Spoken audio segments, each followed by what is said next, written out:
right before I take apart this thing, literally an hour after this video, because we are swapping a V8 into it, or starting the whole swap and everything. And a lot of people nonstop ask me, how much does it cost? How much does this cost? And I mean, I tell most of the people the cost, but might as well make a general video on this whole subject.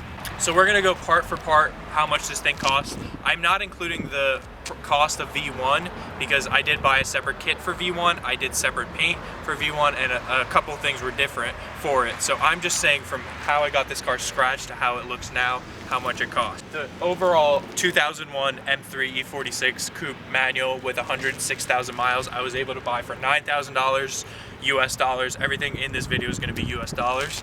Basically from there, the body kit that I have, which is from uniquecustoms.co, it's from the United Kingdom. It was $2,000 shipped to America. It fit really badly, so when you're considering stuff like this, know that almost all aftermarket body kits require an insane amount of work to fit. The car is on KW V1 coilovers. I believe new they're about $1,500 to $2,000, but I got these used for $500. They have a lot of miles on them, but once again, I'm switching up the full coilover setup. The paint cost about $300. As you guys know, I went the budget route because I knew I'd be rebuilding the car fairly soon. So the windshield I got for $200, random, but the guy who did the cage cracked it, so we had to pay about $150, which is really, really cheap for a BMW windshield. Me and Rachel installed it ourselves with the material for the sealant or whatever. Okay, so this wing, this APR wing, I got for $1,300. This is actually what most people don't know. This is actually a Camaro wing. If you Google it, it's for a 2010 plus Camaro. And then next, these polycarbonate quarter windows, the polycarbonate rear windows, and the polycarbonate side windows, which I DIY'd with the little vent thing, were about $800. This I DIY'd, so I just combined the material costs. These I actually bought from Condor Speed Shop, and same thing with the rear one. The hood vents, I paid $80 for them. The car came with a Sebin carbon fiber hood because it was in a small accident on the other side here where it crunched the metal, so he got an aftermarket hood. But it made it a lot easier because all I really had to do was just cut holes right here, and I bought the vents and I fiberglassed them from the inside. Moving along to the engine, it's just an S54 engine, which is the M3 stock engine. All it really has done is Megan Racing headers, which are $300, and in here a K&N air filter, which is like $40.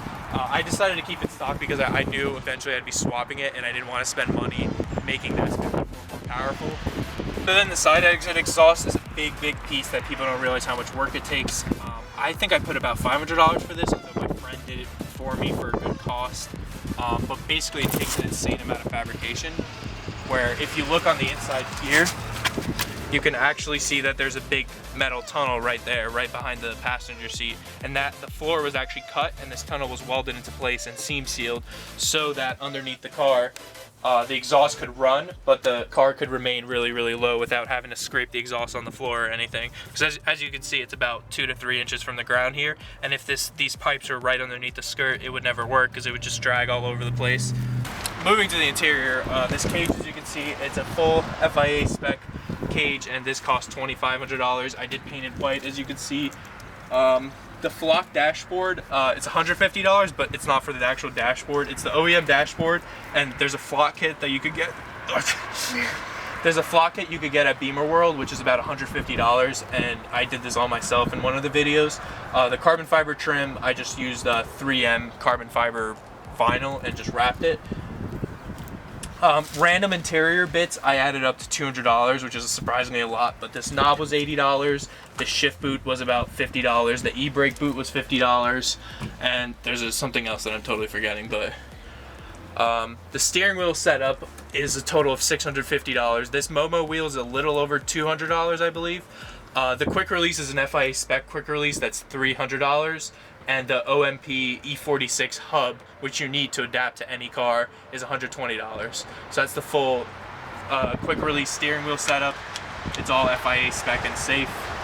The passenger seat right here this is a Rep Recaro SPG, so it's a replica. It's not FIA certified, nor is it a real Recaro seat. It is, I think I got it for $200, but then the mounts and everything was another $300. It's funny how the mounts are more than the seat.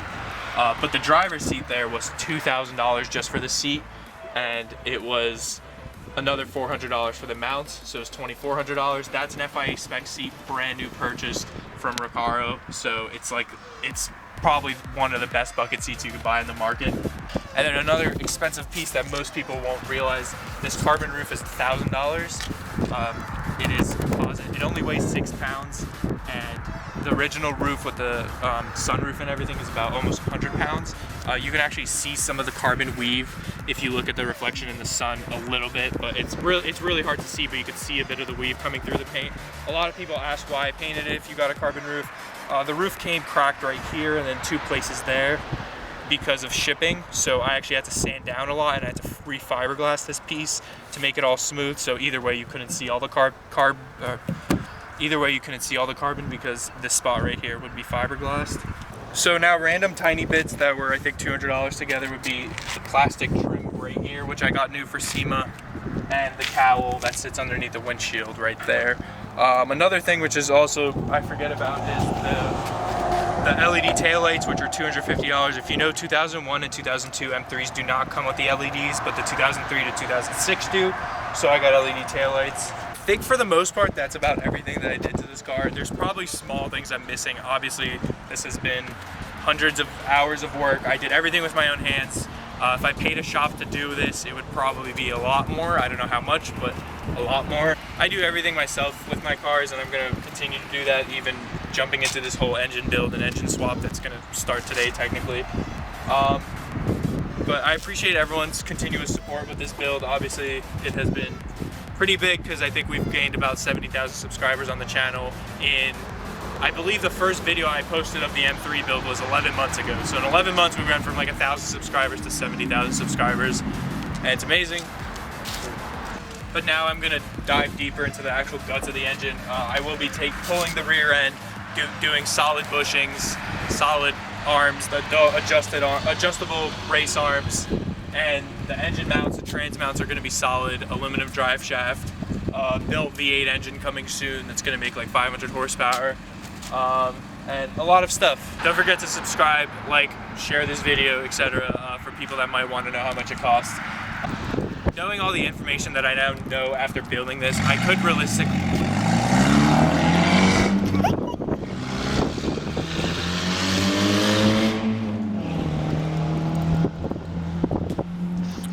Knowing all the information I now know about this car and after building it, you could realistically, if you just wanted cosmetics only, no cage, none of the race stuff, if you just want an M3 interior, a nice street car, you could probably do it for like, I don't know, $15,000 or less.